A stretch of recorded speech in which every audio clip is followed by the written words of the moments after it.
حضور علیہ السلام نے فرمایا بلغوا انی ولو آیا، کیا ہے؟ پہنچا دو اگرچہ میری طرف سے ایک ہی آیت ہو۔ اگر تم اتنے بڑے علامہ نہیں ہو، اتنے بڑے فہامہ نہیں ہو، اتنا بڑا تمہیں قرآن نہیں آتا، حدیث نہیں آتا، اتنا بڑا دین کا تمہارے پاس علم نہیں ہے، لیکن کیا ہے؟ اگرچہ ایک بات ہے، کیا ہے؟ ایک بات ہے، صرف ایک بات دین کی ہے، بلغوا انی ولو آیا، پہنچا دو اگرچہ میری طرف سے ایک ہی آیت ہو، ایک ہی دین کی بات ہو، وہی لوگوں تک بتا دو۔ یار آؤ اذان کا ٹائم ہو گیا، آؤ نماز پڑھنے چلتے ہیں۔ یار آؤ فلاں وہاں پر تقریر چل رہی ہے، وہاں پر علامہ صاحب بیان کر رہے ہیں، بڑا بہترین بیان ہے، بڑا دین کا آپ کے اندر وقت پیدا ہوگی، اور تو مجھے دین کی اتنی نالج نہیں ہے، اتنا پتہ نہیں ہے، لیکن وہاں پر بیٹھ کر آپ کو دین مصطفیٰ کی خوشبو آئیں گی۔ کیا ہوگی؟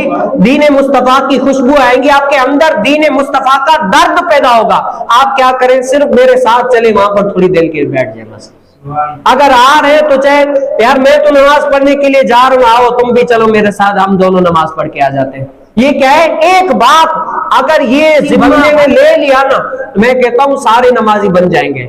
آج ہمارے معاشرے میں بگاڑ یہی ہے کہ ہم سمجھتے ہیں کہ سارا دین اسلام کا ٹھیکہ مولوی نے لیا ہوا ہے۔